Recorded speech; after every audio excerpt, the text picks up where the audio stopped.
call one or both in place so that we could have a quorum, but we don't have proxy in the bylaws. Yeah. Well, The regional board members are ex officio and can vote. Right.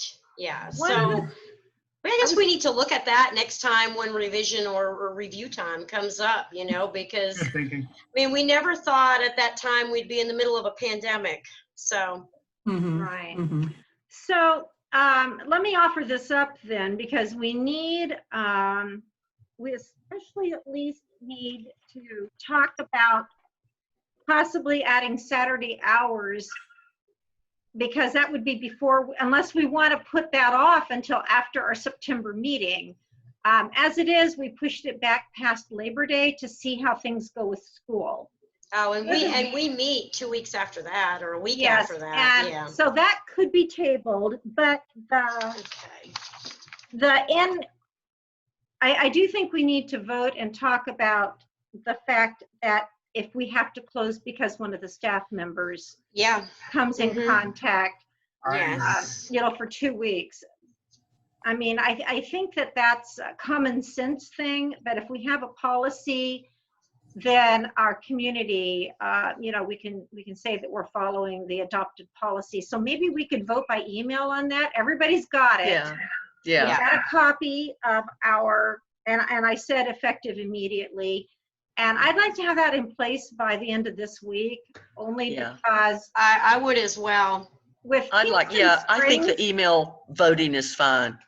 I mean, Ashland City and Kingston Springs have both had some issues, although it does seem, we were up 5 today. It does seem like how many we're adding each day is dropping a little bit. Yes, a little bit. From what, 12 last week? Well, I mean, you have to remember this, Friday was 21. Yes. I knew that we had a big day, a couple of, actually 2 or 3 big days last week. And now, I think with the counting is that not all of those are 48-hour tests. Some happened 5 days before some a week. It just all depended on where you had your test done. I mean, when I had mine done, I had one done. Yeah, I had it back. That was Monday. Oh, sorry. Oh, I'm sorry. I was just saying, I know somebody that had it done at the health department, and they still haven't gotten their results back, and that was Monday. So they're 7 days still.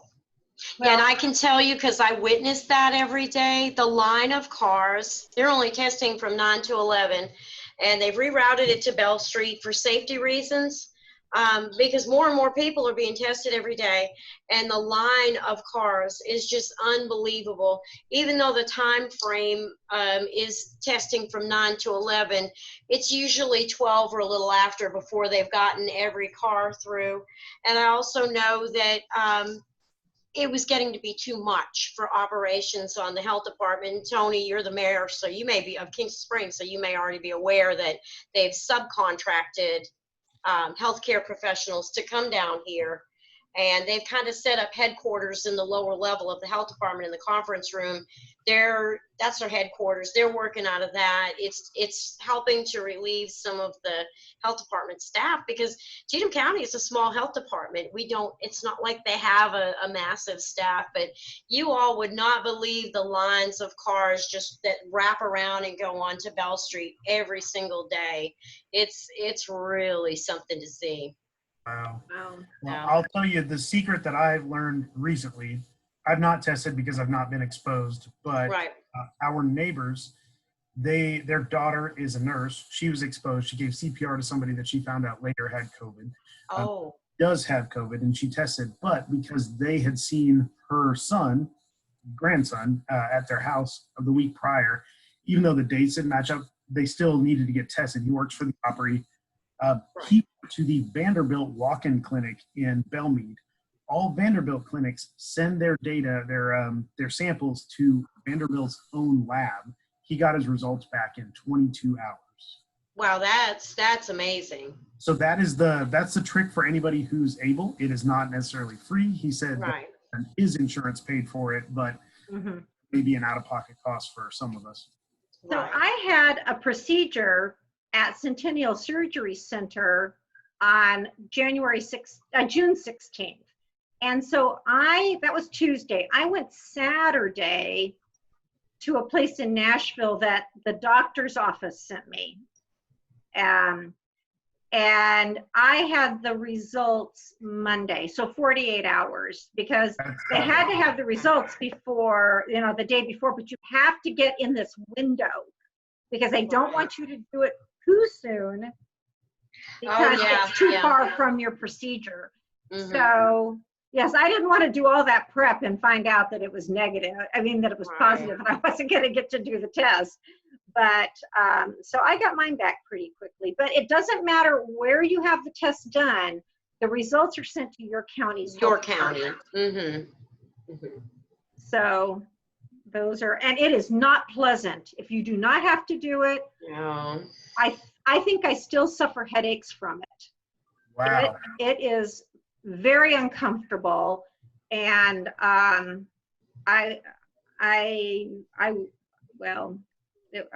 would not do it again unless I was. What? They tickle your brain, huh? Yes, they're removing, just like the Egyptians, I've heard several people refer to it as traumatic, as like the only descriptor they had for it, which. Well, the head of our maintenance department for the county said he cried. Oh, yeah. It was so painful. He cried. Wow. And I'm like, well, I thought about it. But I figure if Rachel's daughter, Emma, could do it with all of her special needs, Yes. I could do it and stop That's right. complaining about it. We can buck up if we need to, yeah. Well, I'll say from all my commerce stuff, a trend that I have noticed, which I don't know if there's any science behind this, I just know how commerce trends appear or whatever else, but in air duct UV light tubes are absolutely flying off the shelves. So several companies have started developing these things that you bolt into the inside of your air ductwork in your home. They have 2 tubes that come off of it. Both are UV light generators. You plug them into a standard 110 outlet or you wire them into your house's system. And the idea is that it is starting to purify air in businesses and homes. Again, I plan on researching it more, but it seems to be one of those directions that people are going. My initial thought was that we would use electrostatic filters to do the same thing, but if air travels through those ducts slow enough, then UV light tubes would help and could very well be something we want to consider for libraries. That is cool. So what financially does that mean? So because it's all about money. Yeah, the ones that I saw trending looked to be legitimate UV light tubes, which is what you want to be careful of. You don't want to just put a black light in them. They were less than $100 each. Say that again? Less than $100 each. Oh, wow. So not bad at all. The technology behind it is not super advanced. I mean, we've been using it forever for water filtration systems and all sorts of stuff. So it exists. It's just a new application for it. Now, how effective it is, who knows? But I'm going to start doing a little bit more research on it. Yeah, definitely. If only for our own office, which my business partners claim that we've not changed our filter in so long that there's no way anything's getting through it. Well, the one thing that one of my staff members said that was pretty sobering, she goes, coming to work is the biggest risk I take. It is for most people. Yep. And I mean, that's pause for thought because, here we are and we're kind of like a family unit. I mean, it's nothing for us to look over each other's shoulder. I mean, we just actually don't even think about it. Yeah. But we're very good to wear masks. I don't in my office when I'm working, but if I try to take one with me if I go to the bathroom because sure enough, when I come out, there's going to be somebody standing at the circulation desk. And I've left so I need to stash masks various places. We just bought from Costco. We bought the same pack. 500 of these. 100. My husband's in his office correcting me with every number that I put out. That's what when you marry a mathematician. You got a fact checker right on staff. I do have a fact checker. Boy, does he keep me on the straight and narrow, and it's not always welcome. But usually, well, I always said I married a mathematician, so I'd never have to do math, and here I am with all this budget. Ah, yay! Here's Mick. All right, 321. Hey, Mick, you made it. Sorry, I had a meeting here. I just got out. No, we're thrilled to see you. I know. Well, that's good. We've just been talking about, COVID and anything else. So we'll start the meeting now. I unfortunately have a 4 o'clock that I'll have to get off for, but let's see if we can do this now that we have a quorum. So that's great. I'm glad we all chit-chatted enough to stay online. So That's right. Yeah, definitely. Sorry about being late there. Oh, No we're problem. just thrilled to see you. Definitely. This meeting of the Cheatham County Board of Library Trustees will come to order. We do not have any community input unless somebody is boxing today. The meeting minutes of our last meeting were distributed. If anybody has any reason that those should not be accepted as distributed, please say so now. Otherwise, if I could get a motion to approve them as distributed. So moved? Can I get a second? Tony. Marcia moved, Tony second. Yes. Okay, great. Thank you guys very much. Next order of business, director reports, which were distributed. Yeah, you've already gotten them all, so you can let's- read that at your leisure. It's just that everything is going really well for both libraries, I think, under the circumstances. Yes. Not without bumps, but I think so far, somebody's bumps are a little higher than others. Yeah. But I think that we're doing really well with everything. I sent out to everybody the account analysis for the last fiscal year, just because we say we do that each meeting, and I wanted everybody to have it. If you do look at it, and I think I put this in the email, just remember that not everything has cleared in every category yet, and that will probably sift down. We're still getting invoices on items that we had POs on, but other things and other June bills that we account for are trickling in. It's a much slower process with COVID, so yeah.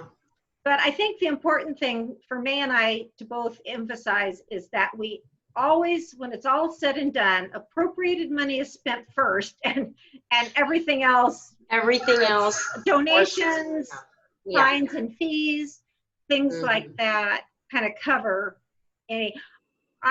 This is the first time I have gotten this close. My part-time, all that was left was $3.97 in part-time. Wow. I was able. So that's, I'm pretty proud of that math-wise, that I got that. That's as close to zero as you're ever going to get, because $3.97, there's no hourly pay that matches that.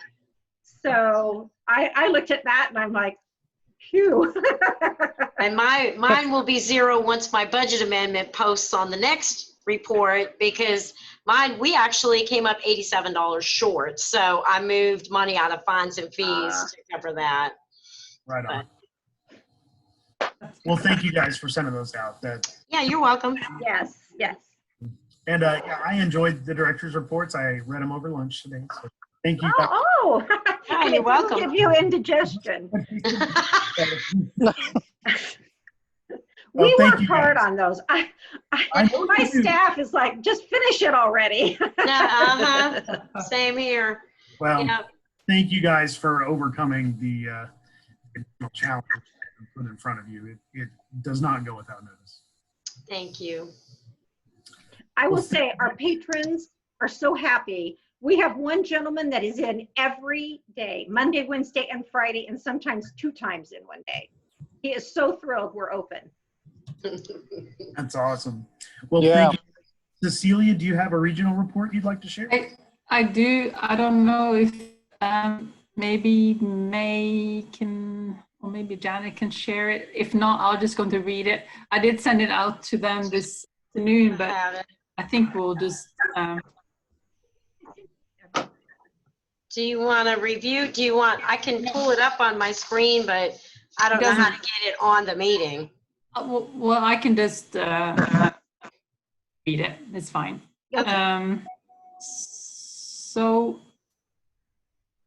one of the things that we have just been able to give out is something called Tennessee by the Numbers, which is kind of like a infographic machine. So you can just put in your library name and then choose what type of statistics you would like to see in an infographic, and then it pops up. And that is on our LibGuide, and I'm going to send that out to you. And I also had a couple of examples from the different libraries, just so you can see what I was talking about. It's called Tennessee by the Numbers, kind of a fun little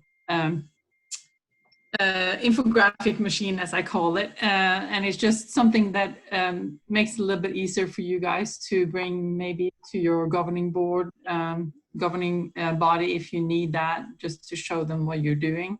And it covers everything from like programs and circulation numbers and just kind of a general setup of the library. So it's kind of fun, and we're happy to be able to provide that. Executive Order 51 was extended, and I sent that out to you a while back, and I'm very happy that that's going on so that you can still do your meetings online. I just want to remind you that you should record those meetings. And you should, yeah, I saw that. So that's good.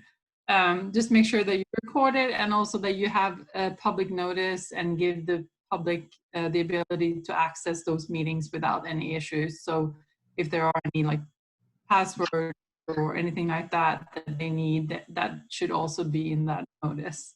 If I could say right now, I might need help. It's a huge file. And so I get Corey or somebody to help me figure out how to do that. Okay. We put ours on, for the city, we put all of our meetings on YouTube, our Zoom meetings like this. Yeah, I think that's a great idea. And in fact, at the trustee workshop, a couple of you might remember I mentioned that and asked if there were any library boards that did that. And Bessie, she's like, that's great. And I said, well, it's what our town does.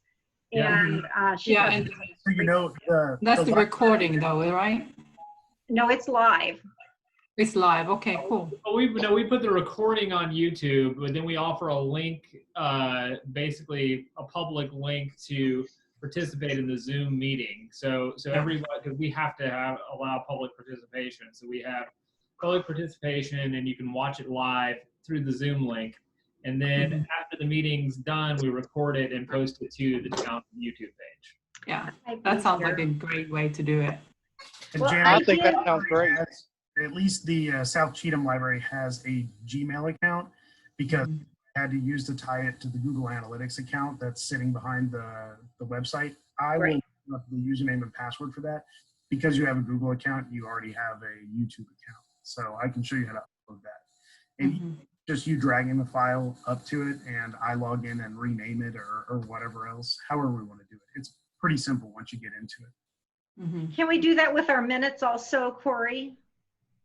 So with the minutes, you have a Google Docs account, a free Google Docs account. So we would upload the minutes as a PDF to Google Docs and then include a link in the description of the YouTube video. Okay, maybe we can talk about that further. I need help with that on mine too, because I haven't been able, I have a Google website, and I can't get it to, I can see the documents, but the general public cannot. When they look at it, it asks them to subscribe to Google Docs, and not everyone does that. That's annoying. Yeah, that's not. I will, I don't know how that works. We may just host it on one of the websites. I can put it up on the South Cheatham website just through FTP, but either way, I will, I'll record myself uploading a video and then uploading a Google Doc PDF and then setting it to public for all, and both of you, and we will see if you can replicate it. And if not, okay, thank you. You also, if you remember, Corey, I gave you, you have admin control of my website too. do not remember that, but. Yeah, you do. Yeah, because you're the one that helped me with the way that it displays, because there was a glitch, if you remember, and not everything was displaying. Some of the items were pixelated, or it was something like that, and I had to put you on there so that you could go in and fix it. I remember now. Yeah. Okay, so I'm just going to continue. So the public library survey is going to open up on September 1st and close on September 30th, which is more or less what you normally do. So I think that should be good. I already talked to May and Janet about some new questions that we'll get into the public library survey this year, which includes counting virtual meeting or virtual programs, which has been a big thing during COVID-19. We did send out the allocation letters for all the libraries a couple of weeks ago, so Yay. we want to start spending as soon as you can. I've got a list. Me too. Exactly. So just want to make sure that you start soon, and we have a deadline of September 30th for that first.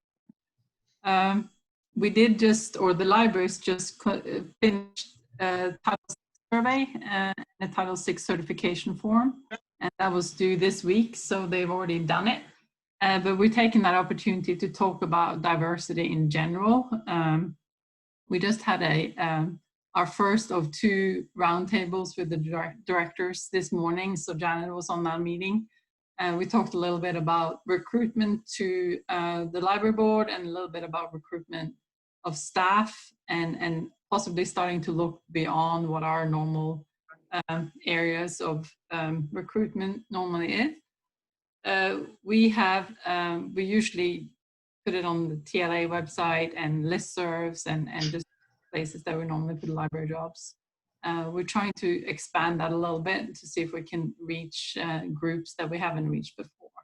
So it's just kind of a plug-in for making sure that we are aware of our census numbers and our diversity in our communities, and that we try to mirror that on our staff, but also on our boards. So just want to put that Cecilia, could I mention something that after our WebEx meeting today, I called HR and talked to Shelley, and she forwarded me the whole policy and all the forms. So we now have those on file. And our planning commission actually they're the overseers for the county's Title VI. Okay. And so I have 12 pages of documents that I have now filed away. And I just wanted everybody to know that while especially our area in South Cheatham is not terribly diverse, actually our diversity is really economic. But how, especially in our collection, I have been having been a bilingual teacher, I'm trying to be sensitive to that, but we have, I think, a really good, for a small library, a really good diverse collection, because I think the less diverse you are, the more you need that, which I did address in the survey. But I just wanted you to know, because I was a little iffy on it, that I followed up. We have a policy for our county. Does that work for the library, just to have the county policy? It does, but I think I would probably, if I were you, I would look at the templates. There are a couple of templates on that LibGuide, just kind of short, but includes all the necessary things. And I think if I were you, I would try to put that into your own policy. But of course, that's something to work on. Having a conversation with your county to make sure that that's okay. But I think that would probably be a good idea, and make sure that you have a poster up and that they know where they can get a complaint form if they need it. But I will send that LibGuide out, Janet, so that you can have a look at that. Excellent. Yeah. So we did talk about a few other things too that kind of be a conversation starter with your staff, and it's a project called Project Implicit, which is created by University of Harvard, I believe.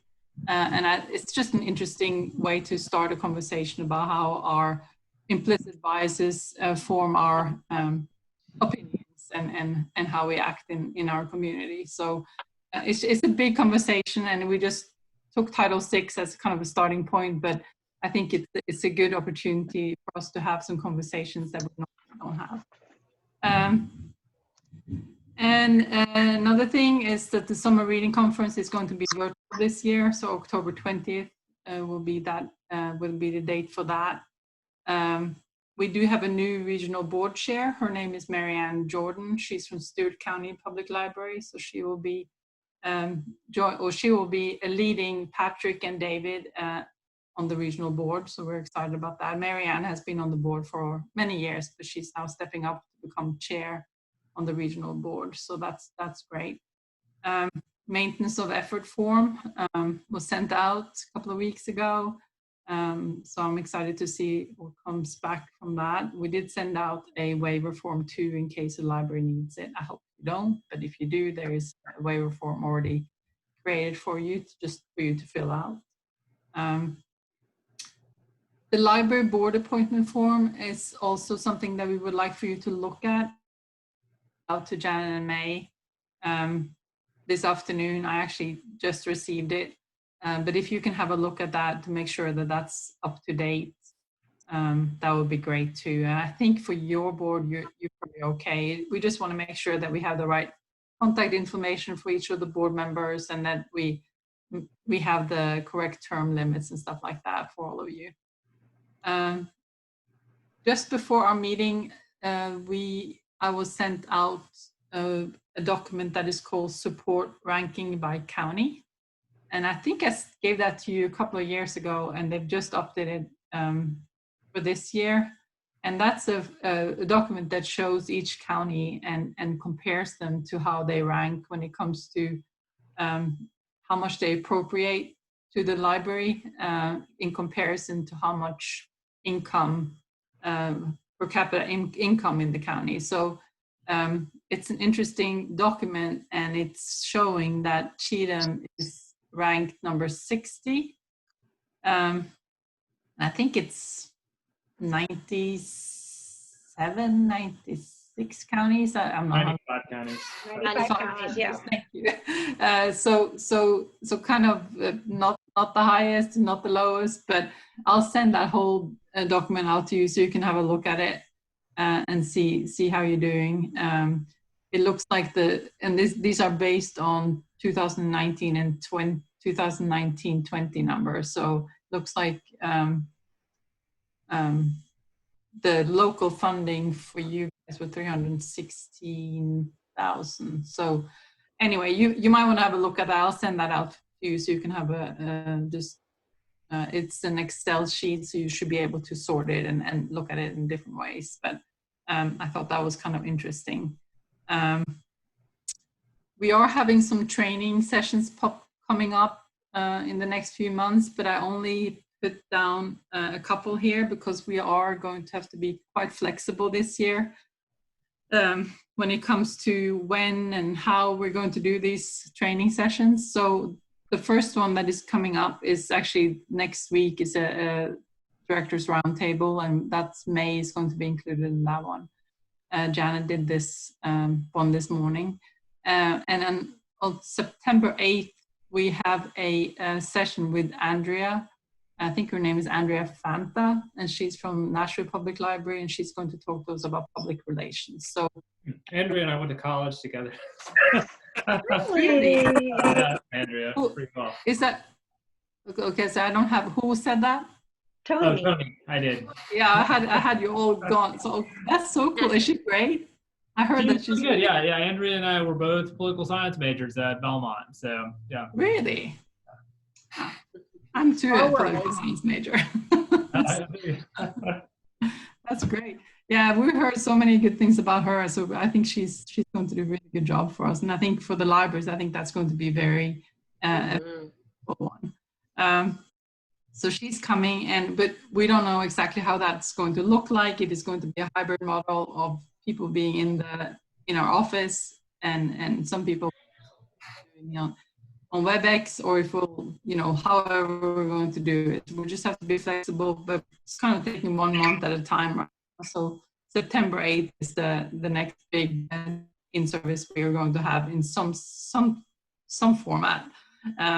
Not sure exactly how. So, and I think that's all I have, but I will send out the infographics just to show you the Tennessee by the numbers. And I'll also send out the support ranking document so you can have a look at that a little bit more careful. Just to make sure the numbers are correct too. Sometimes it's pulled from different places, so we want to make sure that you're well represented on that form. I think that's all I have.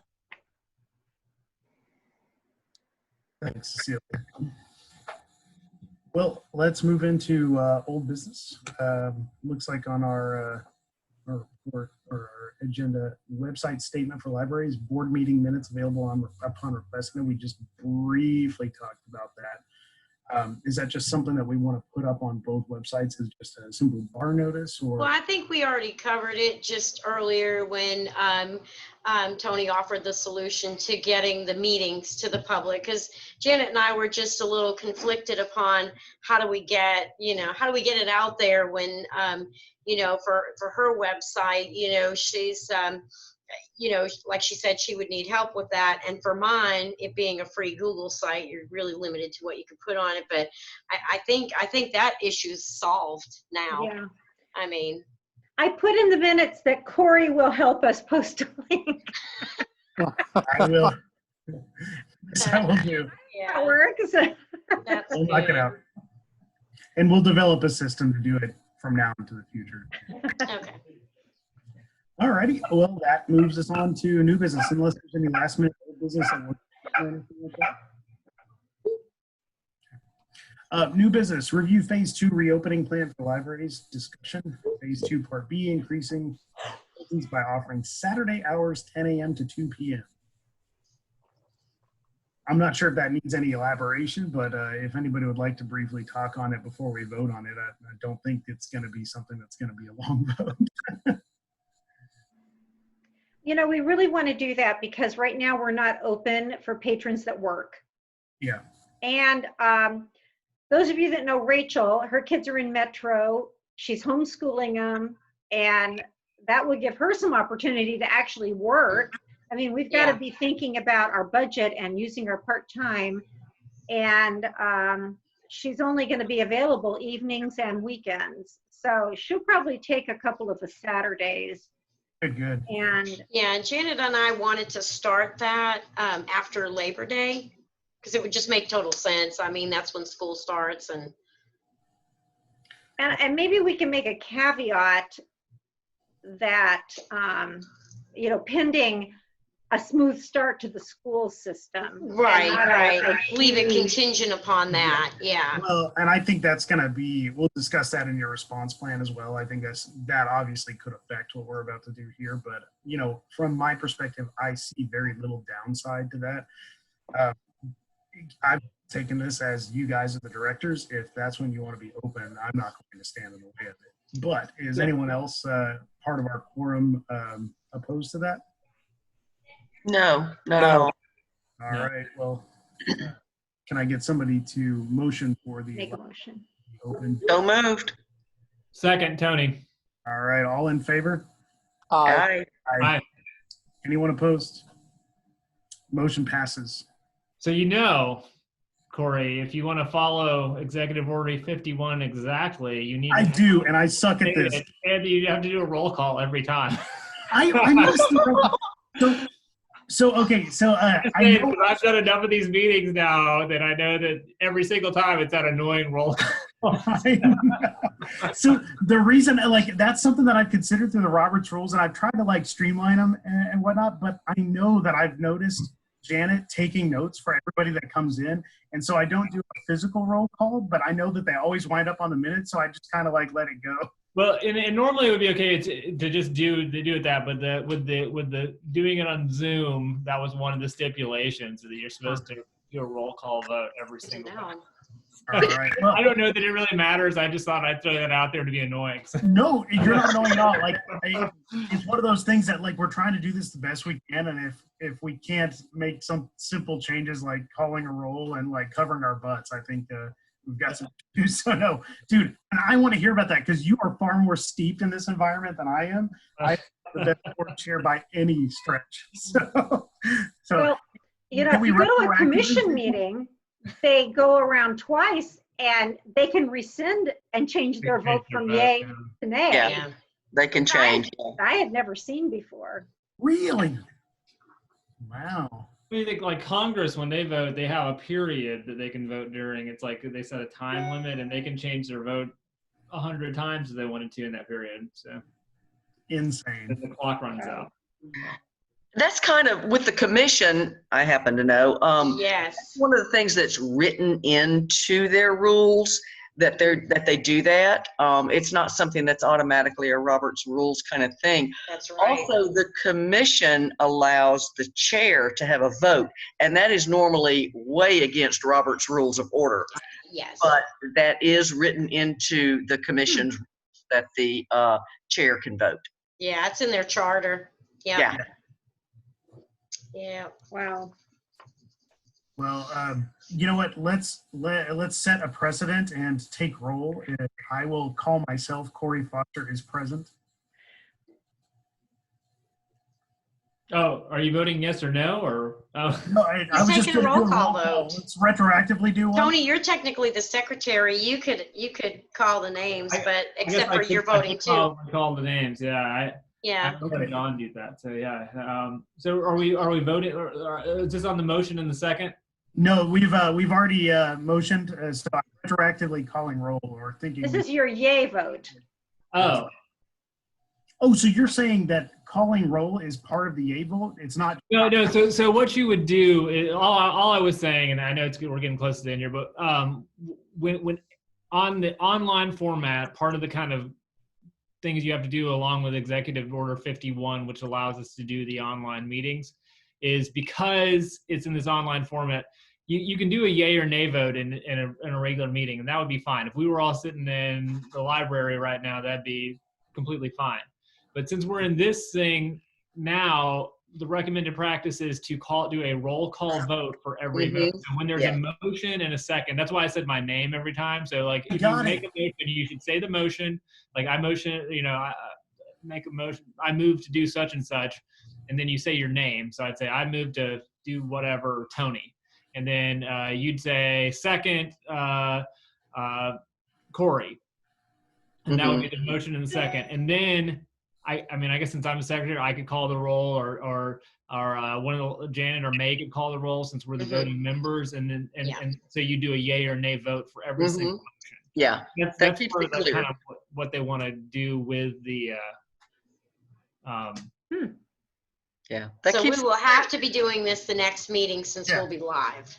That makes a lot of sense. So that way we can say Corey Foster, yay. That way, if it's not obvious that I'm speaking, because Mick and Marcia, they're not displayed on screen right now. And that's why, because if a yay or nay vote, there's no way to know that. And even for Janet, she's writing it down. It's not really easy for her to know just what was said if there's a yay or nay vote, just listening to us. So that way, whoever's taking the minutes is going to have a clear record of what happened. So. That totally makes sense. All right. Yeah, that's exactly how they do it in the congressional subcommittees. They call one by name and their vote. And so it makes sense. There's certain things like within like city government, if it's a resolution, for instance, we can do a voice vote. But if it's an ordinance, we have to do a roll call vote anyway. So, or if it involves the expenditure of any kind of money, we have to do a roll call vote. There is kind of a level of that you can do within a meeting, and that's if it's in person. But under this online meeting thing, everything needs to be a roll call vote. That makes sense. Well, if you don't mind, Tony, when you're present, if you'll call the roll call vote after a motion in a second, that would be awesome. Okay. Right on. All right. I just made life harder for myself. This is what you get. Awesome. Well, okay. Well, let's trudge forward. That's awesome. Thank you, Tony. That is like really truly helpful to me. So, and I think to all of us, if we can't follow procedure, then why are we having procedure in the first place? So Yeah. Yep. All right. So that's perfect. We know that everybody voted yay on that, so no one was going to oppose that. But response plan in the event of staff exposure to COVID-19. So I assume that our directors probably have discussed what they would like their response plan to be. So I'd love to hear what that is, and let's get that voted on. Well, that was on the sheet that went out also as part of Part B, but it says, in the event that a library staff person comes in close contact with a person infected with COVID-19, the library will close for 2 weeks from date of contact. There will be no porch pickup of items provided. Close contact is defined by Dr. Piercy, who is our state health guru, as less than 6 feet apart for 10 minutes or more. And she said, like riding in a car together. Okay. Staff person should contact the health department and quarantine for 14 days. She also said they may return to normal activities and do not need a negative test result. Well, with 14 days, that makes a lot of sense because that would totally remove. That would cover that whole period. And without doing porch pickup, we're not sending out anything, even though we quarantine everything, but what we touch. And we're not going to be in the building. I mean, I would probably go in alone to work, but none of my staff would be in the building. Do you have a special clean? I don't think after 14 days, I mean, if we're quarantining books for 72 hours, I think after 2 weeks, there wouldn't be a need to do that. Yeah, I think that's kind of what you're avoiding. I don't think we would need 2 weeks if we had a cleaning procedure. Most people go with 3 days if they have like a professional cleaning system. We don't have the budget for that. We don't. Plain and simple. So if our option for cleanliness and protecting our patrons and staff is 2 weeks. I mean, we can wipe things down, but after 2 weeks, no, there would be no danger. It's a good way to ensure that nobody comes in. Right. Yeah. Right.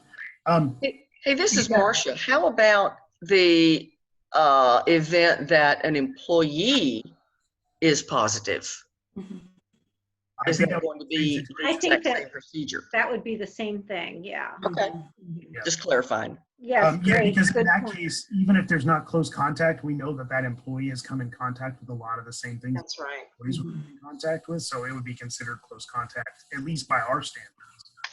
And we've already seen it in our downtown area businesses having to close. Yeah, Sky King is closed. They start pickup today. That's good. Or take out, I guess. I think that they were in a situation where they're good, but yeah, they took every absolute precaution they should. So yeah, they erred on the side of caution. Exactly, and I think that's what we're saying. That's what we're doing. Yeah. All right. Well, would somebody like to make a motion that the library response plan be that if a staff member is infected with COVID-19 or is in close contact with somebody who has COVID-19, that the library in question will close for 2 weeks? So moved. This is Marcia. Second, Tony. Guess Marcia, Tony seconded. All right, I'll call the roll. Corey? Aye. Nick? Aye. Marcia? Aye. Tony? Aye. Motion passes. Thank you. Moving on, outdoor fall programs and fundraising for friends. This is me just feeling everybody out and seeing, we usually start story time after. We were thinking about maybe only by signups, limiting it on the porch, and Velvet would also do like a FaceTime Live or Facebook Live while she's doing that. Book sale for the library on the day. Our friends are losing out on all of our revenue. Yeah. We've already missed the spring, but we usually have our breakfast, which I know we won't do, but if we could do the book sale like on the front porch during the the day of the Art in the Park. Yeah.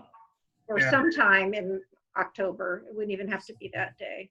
And we also had on the similar lines, of course, right now we're limited for outdoor programming because there's a lot of construction going on here and the COVID testing. They're installing an awning on the new playground. And then we have the wonderful Veterans Park that's really under some major excavation right now. Yeah. But we did have a Friends member stop by yesterday and said she would be very much interested because she does have revenue concerns like Janet mentioned. We've had to cancel our salad luncheon in the spring, which is the biggest revenue generator for the Friends. And they'll likely be canceling their soup luncheon in September. She did express that she would like to open the bookstore maybe 1 or 2 days a month just for something. And of course, she would follow the same rules downstairs as the library has up here with a limited amount of people and a 15-minute time limit. I totally see those. Janet and I spoke about this briefly, and I understand opening the library, book sales, and that sort of stuff. They do generate money, but they also I'm not sure how successful they'll be for the effort that's put out for them. That's true. Just to really reach out. It's not very often that we reach out as a library to our community and say, "Hey, the library needs your help." Plain and simple. Yeah. There's no harm in doing that. I don't mind campaigning for it. I'm not sure what methods that we have in place, but I would encourage us all to kind of think about those. Janet had an idea of reprinting the original sort of booklet that brought funds to her library. My idea was, and I've had this for a while, I could help out with the Kingston Springs one. I don't know enough about Ashland City to do it, but maybe a Cheatham County one, but a coloring book. I think that we have talented illustrators in our area to develop a coloring book for each library. It can have educational aspects to it or not, but it should be something that is focused on our community. Obviously, the library should be a page. In Kingston Springs, we have the Harpeth River, we have the old railroad stop, we have City Hall, we have all these little things that a talented illustrator could pretty well do. I think selling coloring books, which are cheap to produce, they have a high profit margin if we, position them as donations. But I guess I just say that as that's not necessarily my, hey, this is the end all be all, but I think we should all think really hard on how we can make up for the lost revenue for the Friends, because it's gonna hurt us. Oh yeah. Yeah, and I did get the all go from Priscilla Doris to reprint the history of Kingston Springs that raised funds to build the library in the 80s. She said, by all means. Well, if you will send me those files, well, you don't have the files, but if I just need to stop by and pick up one of the nicest books that you have, and I will recreate that digitally so that we can have it reprinted. And I'm not sure what the cost will be to print it, but if the first run is nothing insane, I'll probably take that on personally. Thank you. Well, there's nothing to vote on this one, but I really would like to encourage us all to think really hard on what we can do, because while the library is underfunded as it is from the county, our cities do a good job of MOE matching. Yes. But without the Friends, we don't have a lot of the expenses and the really the latitude that our directors have. So let's push for that. Well, and as a library, I took on a lot of the cost of summer reading this year in my budget because there was no other money. There's nothing coming in. That's right. Not getting any grants, a few other things. All right, because time is up and we really do need to elect Board of Trustees. Yeah, and let me say real quick, I have been thinking about the code lab. I haven't had the bandwidth to do anything about the lab itself.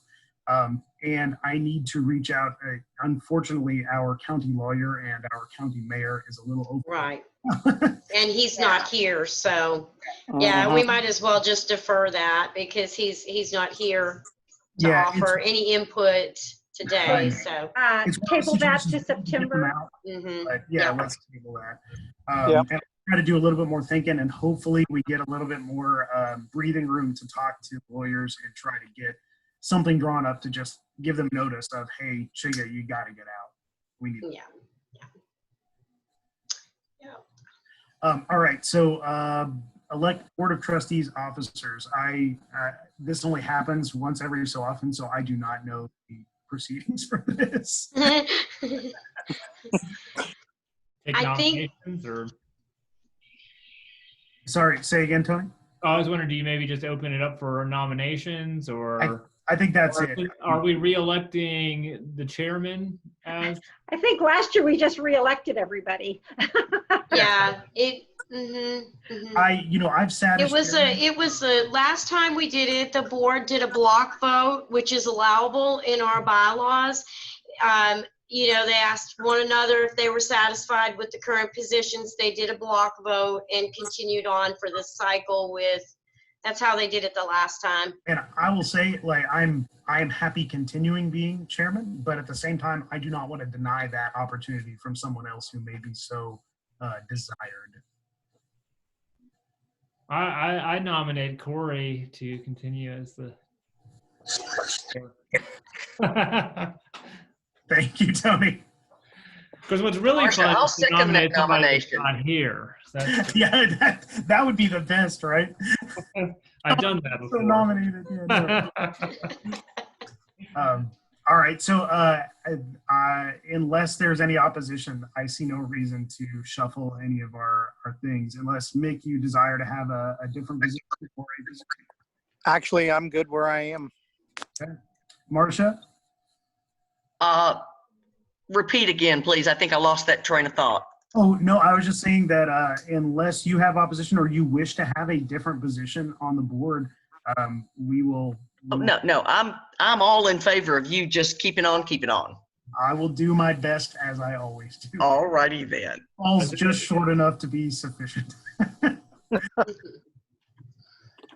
All right, so I guess we call that a block vote. Is that what you said, Matt? Yes, you have to do an all in favor, or like Tony said, a roll call in order for it to be adopted. Mm-hmm. So we need a motion and a second, I assume. Yes, because it's a block vote, yes. Okay. I motion to vote to retain the same folks. Can I have a second? I'll second that. Tony motions, Marcia second. All right, I'll call the roll. Corey, Aye. Mick, Aye. Marcia, Aye. Tony, aye. Motion passes. Thank you, guys. Who seconded it? Just for Marcia I did. did. Marcia. Marcia. Oh, that's been our All right, kind of our, Yeah. how we've gone on this one. Okay, excellent. All right. Is there any other new business that did not make it onto the agenda or anything else you'd like to discuss during the meeting? With that, the meeting, this meeting of the Cheatham County Board of Trustees is closed. Thank you all. Thank you. Have a nice Thank day. you.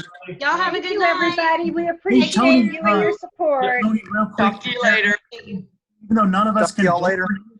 for you, is there anything that we can do to like propel your campaign?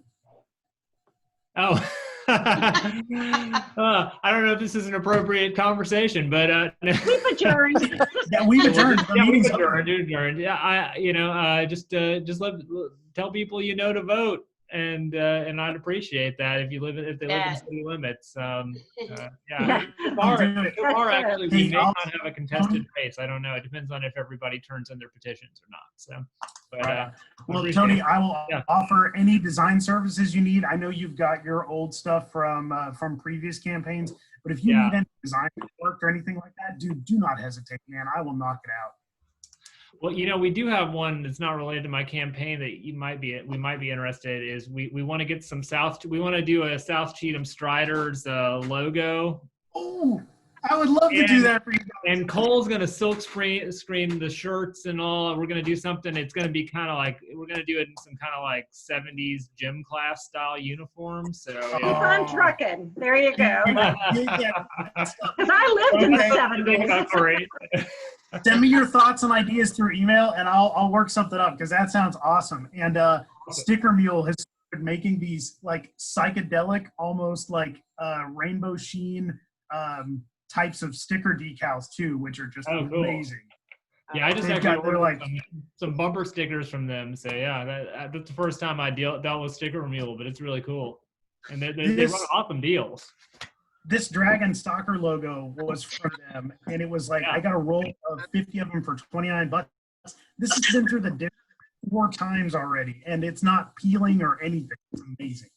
Oh wow! I just bought 50 bumper stickers, I wasn't gonna do re-elect Tony Gross bumper stickers, except for the fact that I got to think it was like $19.95 for 50 bumper stickers. So, okay. How can I not do this? Yeah. I'll shoot you some ideas, and that's awesome. I'm happy to do it. I love doing it. Cole was going to kind of try to do something, and I'm not super handy with Photoshop, and I was like, man, it's too bad we don't know somebody that's really good at that. Of course we do. So